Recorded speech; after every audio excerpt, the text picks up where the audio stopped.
Hey guys, it is Ryan. I'm not sure if you know this about me, but I'm a bit of a fun fanatic when I can. I like to work, but I like fun too. It's a thing. And now the truth is out there. I can tell you about my favorite place to have fun. Chumba Casino. They have hundreds of social casino style games to choose from with new games released each week. You can play for free anytime, anywhere. And each day brings a new chance to collect daily bonuses. So join me in the fun. Sign up now at ChumbaCasino.com. No purchase necessary. VGW Group. Void where prohibited by law. See terms and conditions. 18+. How would you like a 15% discount to my daily email, the stack of stuff, the show notes, discounts to the conference, all of that? All you need to do is text the word show to 33777. You'll get the annual subscription with a 15% discount to my daily email. You'll get the stack of stuff, the links to the show notes, discounts to the conference, and so much more. All you have to do is text the word show, SHOW, to 33777. Text show to 33777.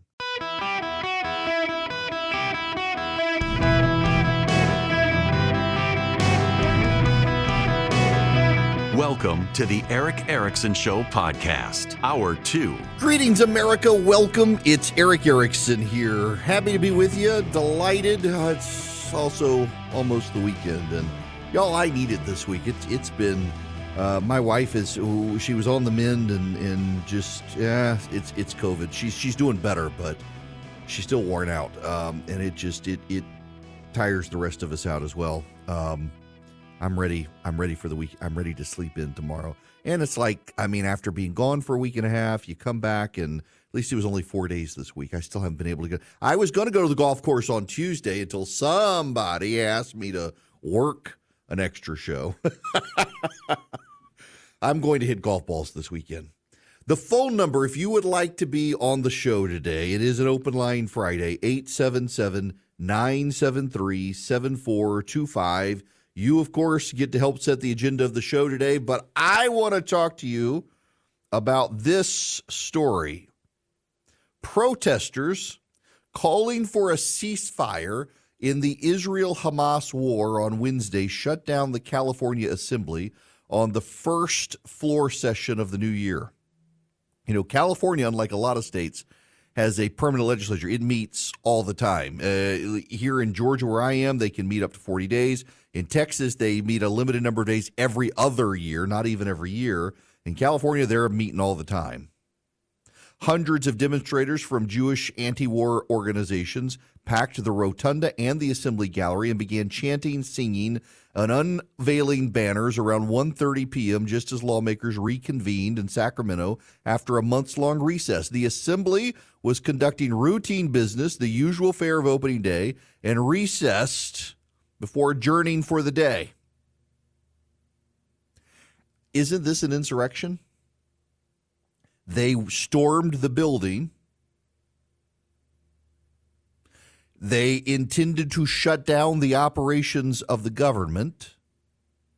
They did all of the things that happened except smashing down the doors. Is this not an insurrection? They stopped the business of the government. I was told, I'm old enough to remember, if you storm the legislative building and stop the business of the legislature, that's an insurrection. Why is this not an insurrection? Why is it not? And this is the problem here. Joe Biden is going to Valley Forge to give a speech. It'll happen actually this afternoon after this show is off the air. Of course, he will wait until I'm off the air to do it. Joe Biden will give a speech calling Donald Trump a threat to democracy and reminding people that democracy is on the ballot. Democracy is at stake in this election, and people need to vote for him to preserve democracy. Except it's his side of the aisle that stormed into the legislature in California and shut it down. That seems to me to be a threat to our democracy. Is that not a threat to our democracy? Is that not a threat? Or is it just when it's Trump supporters who do it? Because they stormed the state capitol in Texas a number of years ago to stop a pro-life vote from happening.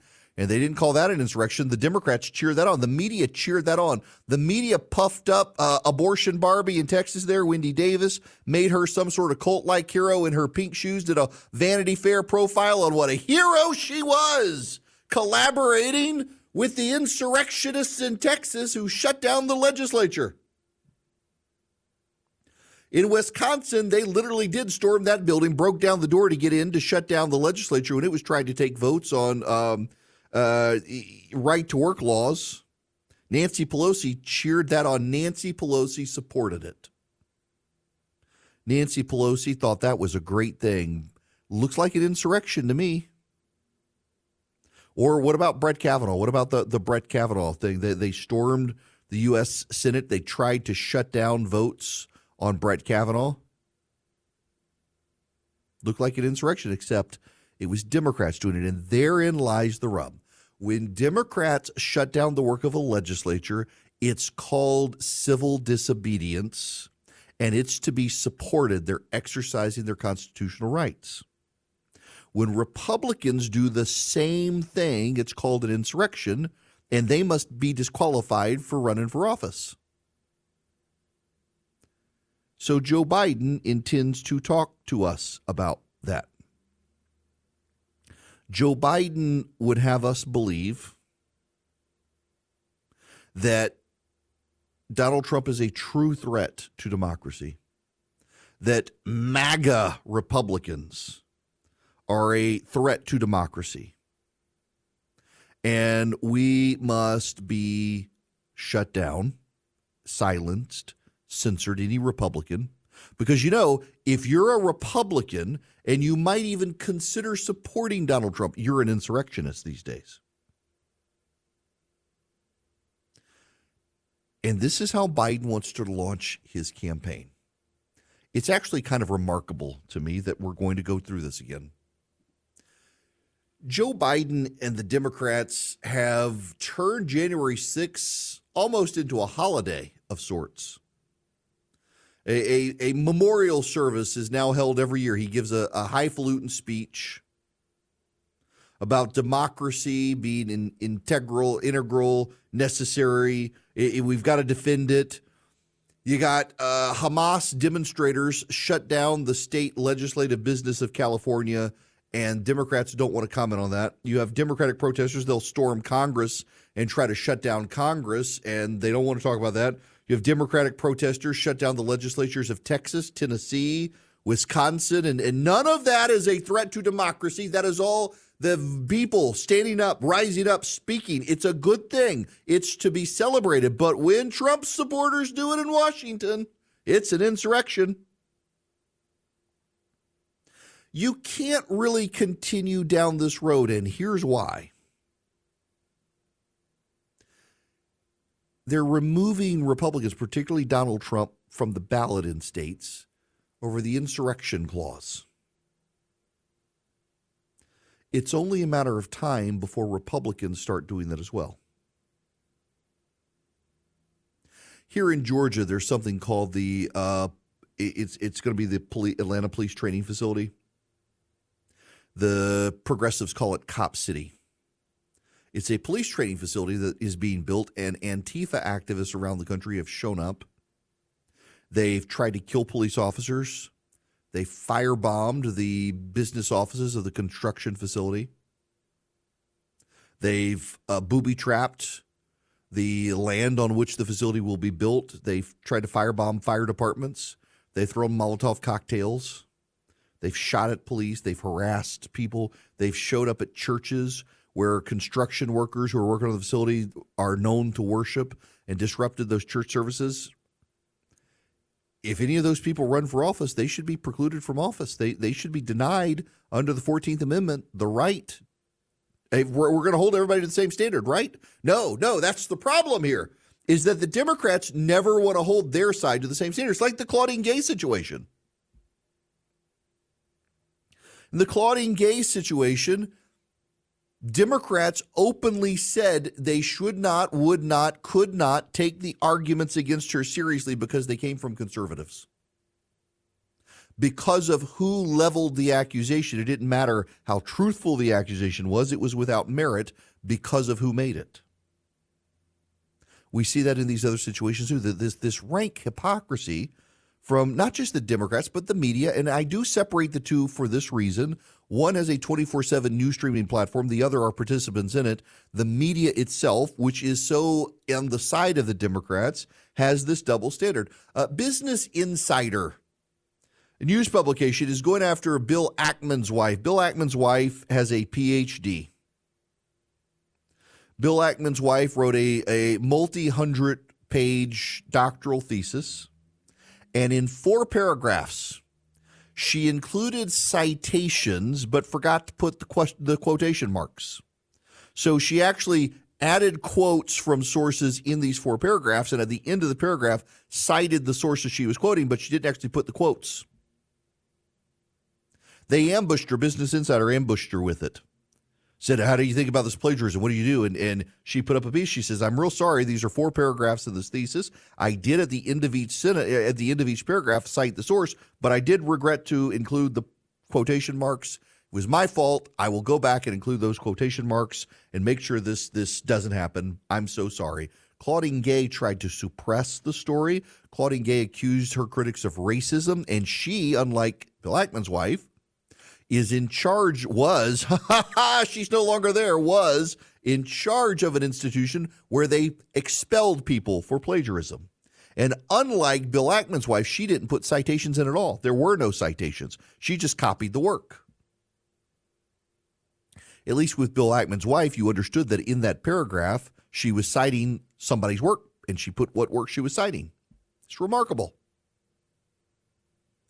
They didn't care, Business Insider. They didn't care about Claudine Gay.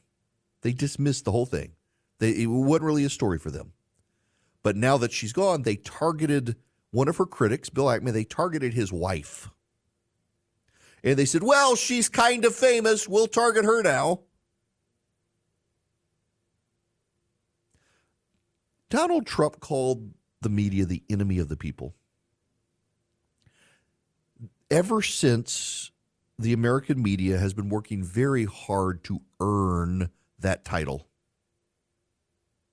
They have turned a blind eye to Democrats disrupting legislative assemblies while insisting that if you don't use the word insurrection to describe January 6th, and by the way, it wasn't an insurrection.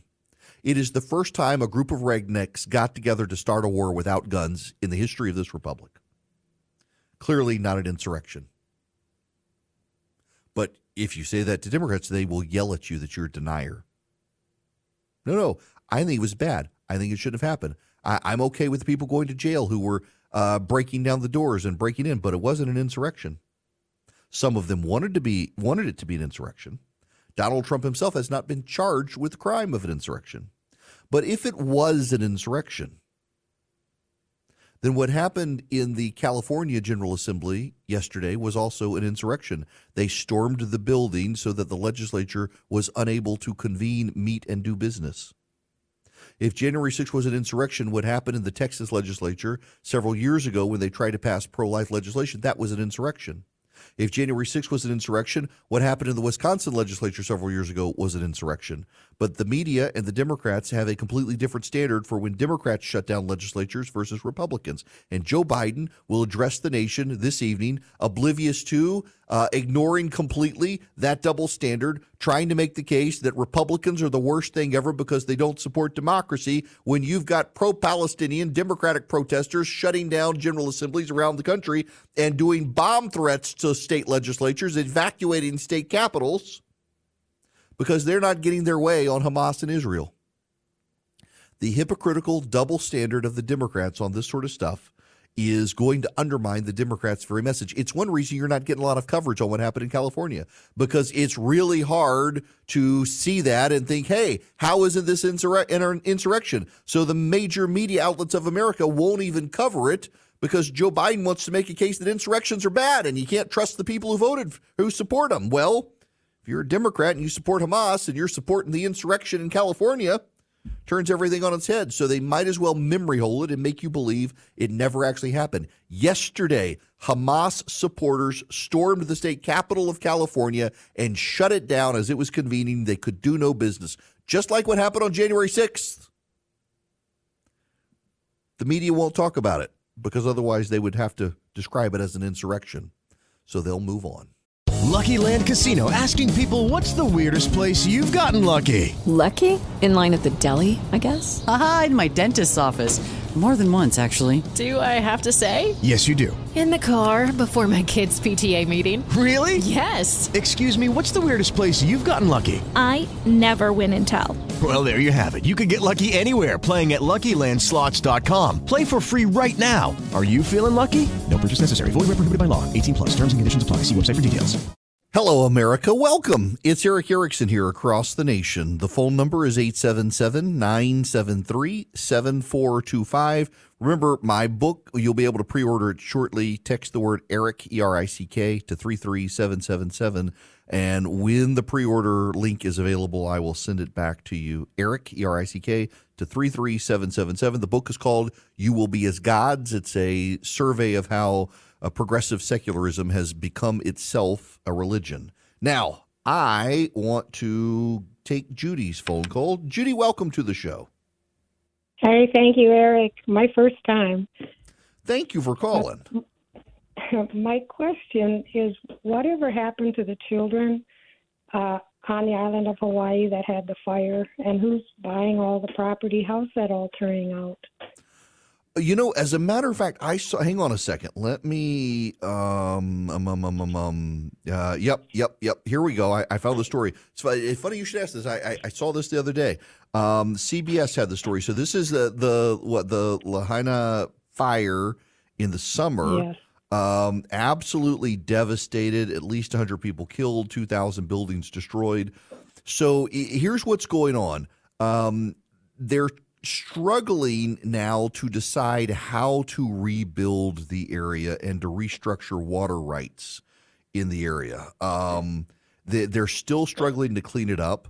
The biggest issue, however, that they're having is the tourism industry is coming roaring back, and they're not really ready to handle the number of tourists. And so you have a lot of developers now coming in trying to pay top dollar to buy up the land from the people who live there. And there's a lot of squabbling on the island. And, of course, there's still so many displaced people. 6,000 fire evacuees who still are without housing. It's a terrible situation. And they really are. They're still trying to grapple with it. They don't know yet. We're 6 months removed from the fire, and they still just haven't been able to figure out. And, of course, costs of housing have gone up, inflation has gone up, and so a lot of people are afraid they're not going to be able to rebuild the livelihood that they had before. I'm glad you brought it up, Judy. Thank you for that, because I saw the story the other day, and then it just kind of fell out of the stack of stuff. This is from the CBS News report. Some Native Hawaiians fear they're being pushed out of their homeland because of rising cost of housing after the fires. Tensions are peaking over the lack of long-term affordable housing for wildfire evacuees, many of whom work in tourism. Dozens have been camping out in protest around the clock on the popular tourist beach there. They've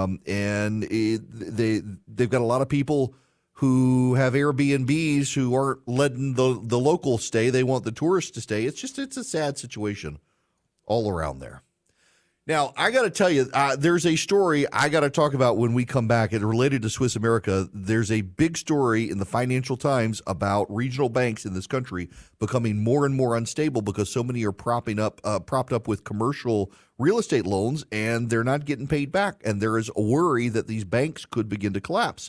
And I'm sure they will get bailouts from the federal government, but what about you and your cash? Swiss America wants to help educate you on how to protect your assets.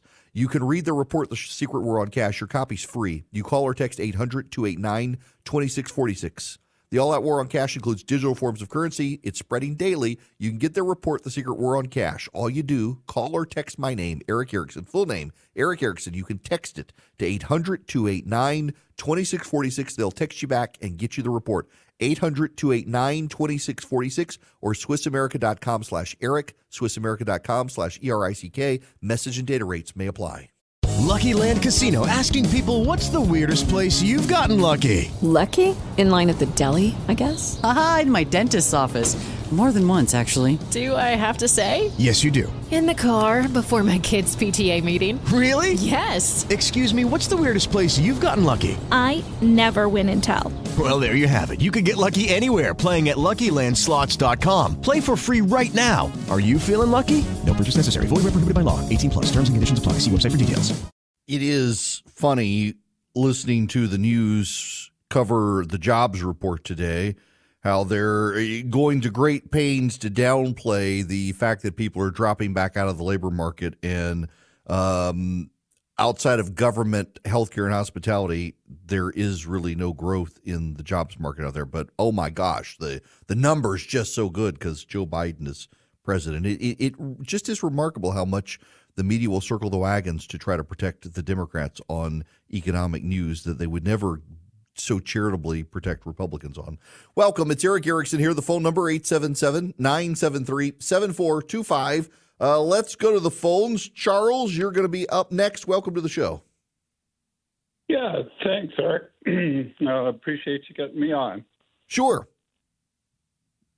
I just wanted to maybe give you a word of caution about drawing false equivalencies between what happened in California and the insurrection trying to prevent the peaceful transfer of power that happened on January 6th at our nation's capital. They're very different and a whole different scale. I'm not saying either one was right, but to try to say that one's like the other, not at all. I think false equivalencies are something you have to be very careful with. Well, is it, though? Because the Democrats, Joe Biden, in his speech last September, told us that shutting down the operations of the legislature was an insurrection. That's what Joe Biden said. That's what they did in California. Well, I think there might have been illegal activities in California. I don't know all the details, but it's just not the same scale as trying to stop the peaceful transfer of power at our nation's capital for the leaders of our country. It's a whole different scale. You should, if you want to really be informed, read the new book, American Shield, that just came out by a decorated veteran that served as a police officer at the Capitol. And that will really inform you to what happened and why it's very different. Well, okay, Charles, I'll give away the game here a little bit for you. I am being somewhat flippant, but the reason I am is this. I do think that what happened on January 6th was very bad, and they were not doing what they should have done, and they handled it badly.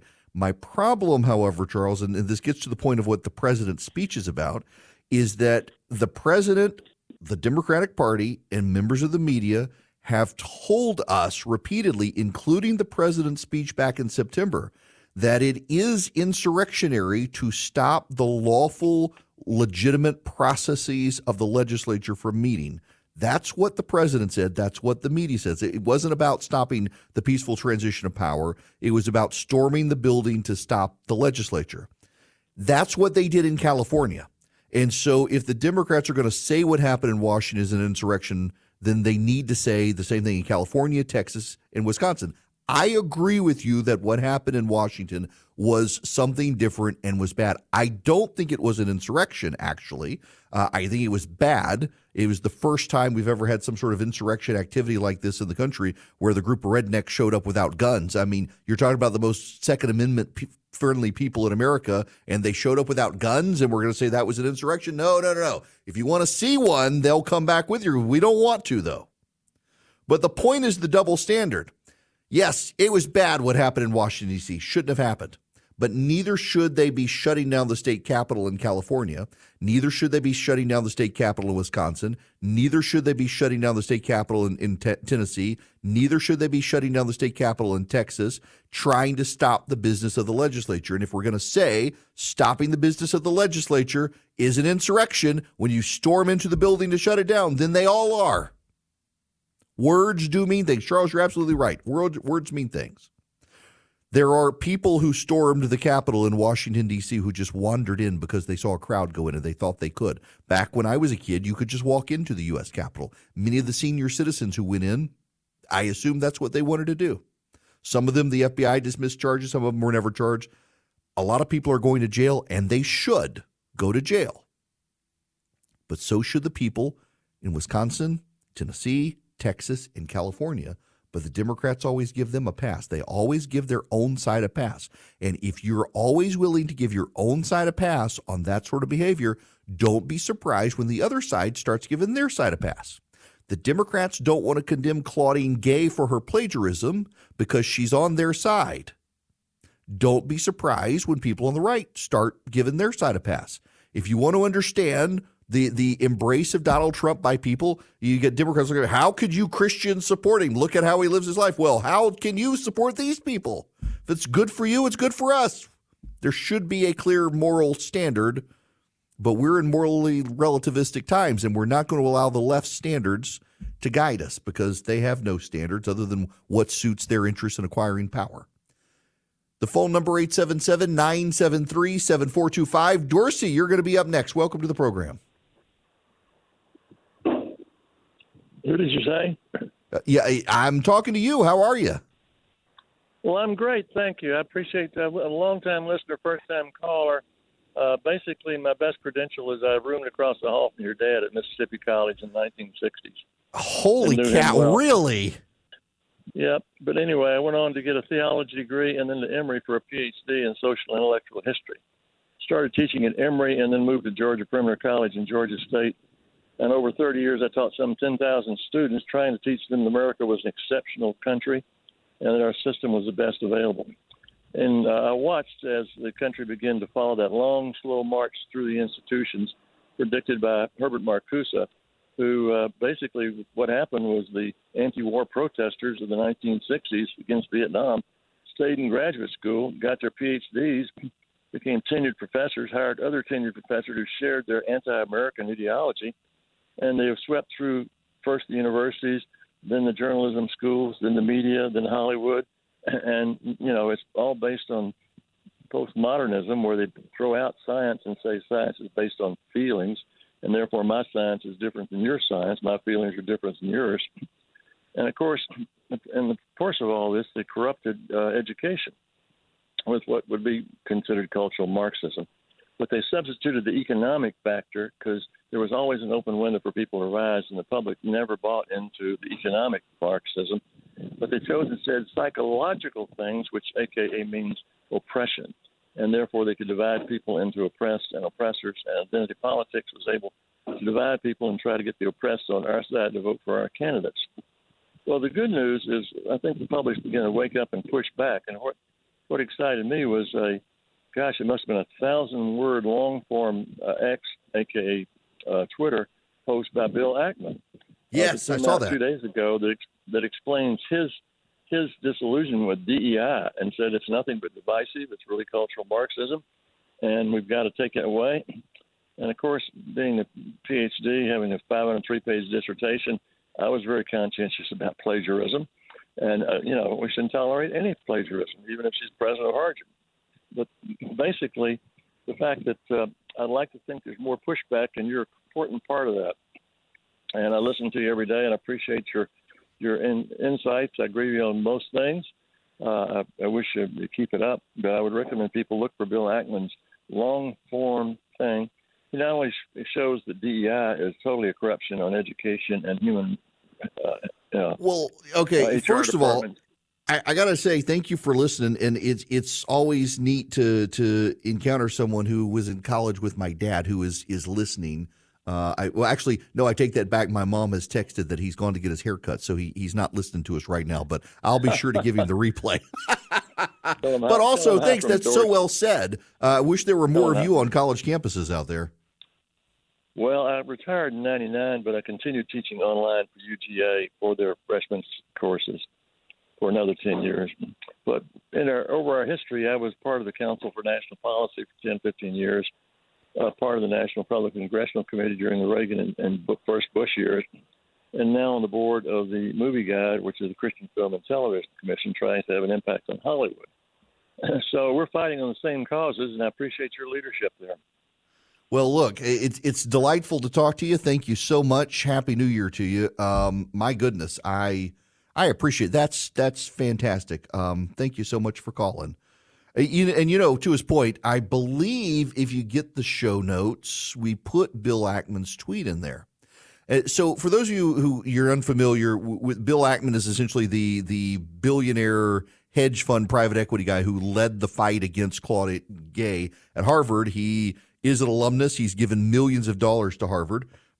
And as he notes, he's always kind of been up with DEI. It sounds good until he went to Harvard and saw the outcome with his own eyes and realized what was going on was not actually diversity, equity, and inclusion. It sounds great. Like Mark Cuban, the billionaire guy from Texas, says, my business loves to have diverse people, and we include people from all walks of life, and we give them equity in the company, and we treat everybody equally. I'm like, dude, this is like, say, a concentration camp is where you go to learn how to think and study in quiet meditation. That DEI, the label has nothing to do with DEI is implemented. And essentially, Bill Ackman in his piece says the same thing, that I thought diversity, equity, and inclusion meant these things, and seeing it in practice, it means none of those things. It's actually deeply divisive and unequitable and not inclusive but exclusive.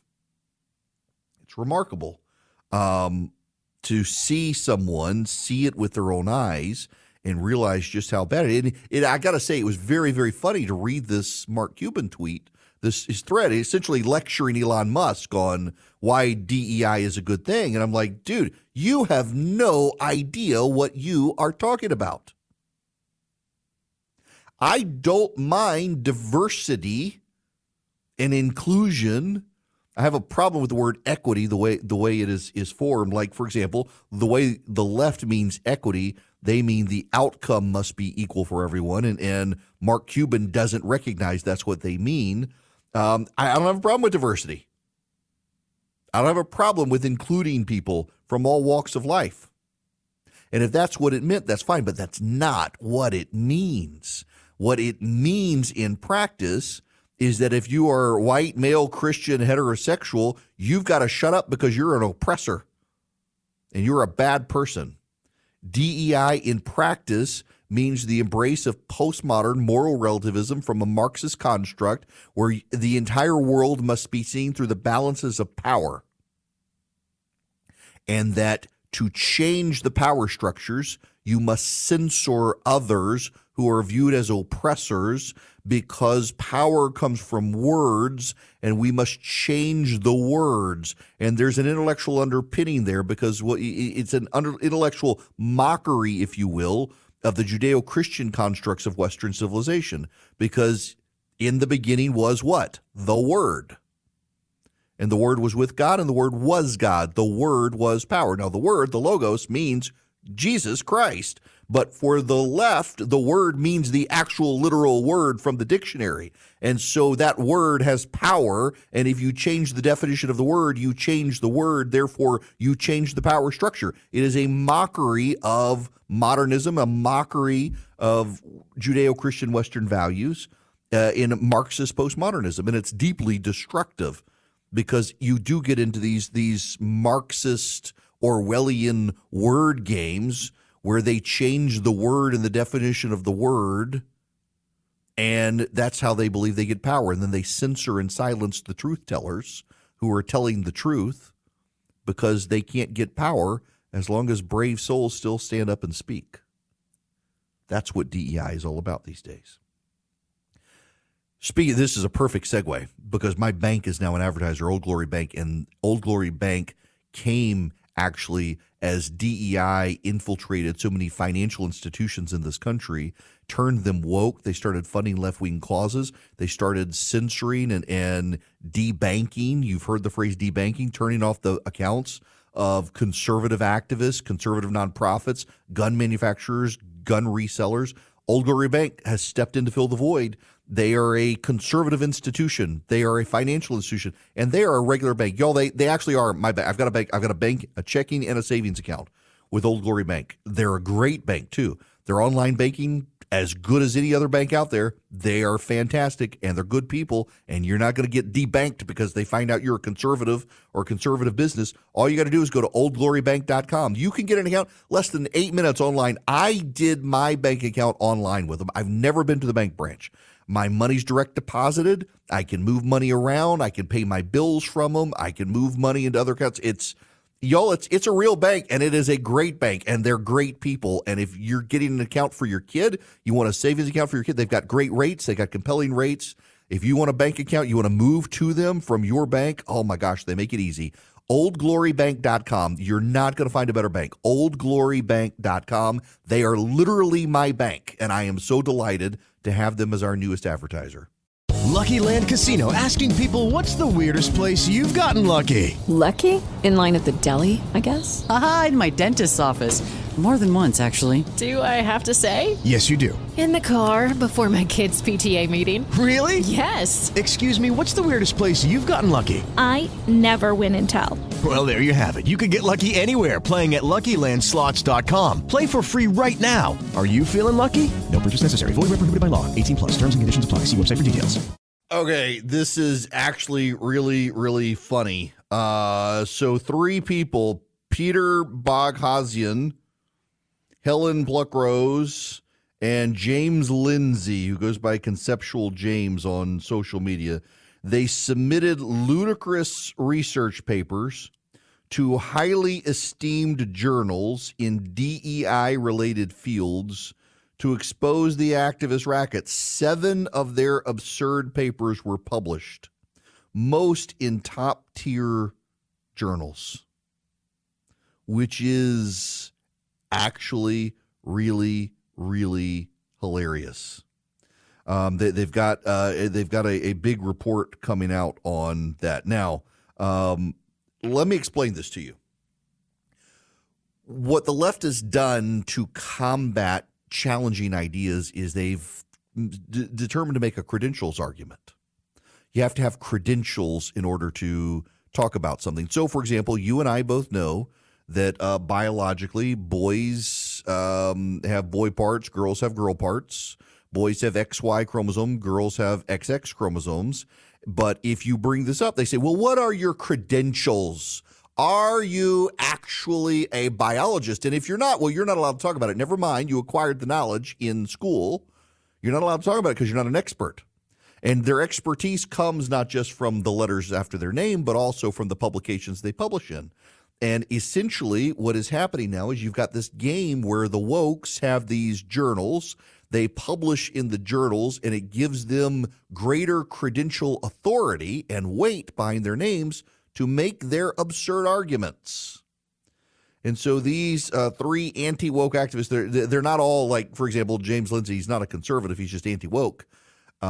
They wanted to expose the absurdity of the scam, and so they published, using woke language that fits the DEI rubric, they published nonsensical research papers that were embraced by 7 major research publications, thereby exposing just what a scam this whole thing is. That's hilarious and well done, by the way. Lucky Land Casino, asking people, what's the weirdest place you've gotten lucky? Lucky? In line at the deli, I guess? Aha, in my dentist's office. More than once, actually. Do I have to say? Yes, you do. In the car before my kids' PTA meeting. Really? Yes. Excuse me, what's the weirdest place you've gotten lucky? I never win and tell. Well, there you have it. You can get lucky anywhere, playing at LuckyLandSlots.com. Play for free right now. Are you feeling lucky? No purchase necessary. Void where prohibited by law. 18+. Terms and conditions apply. See website for details.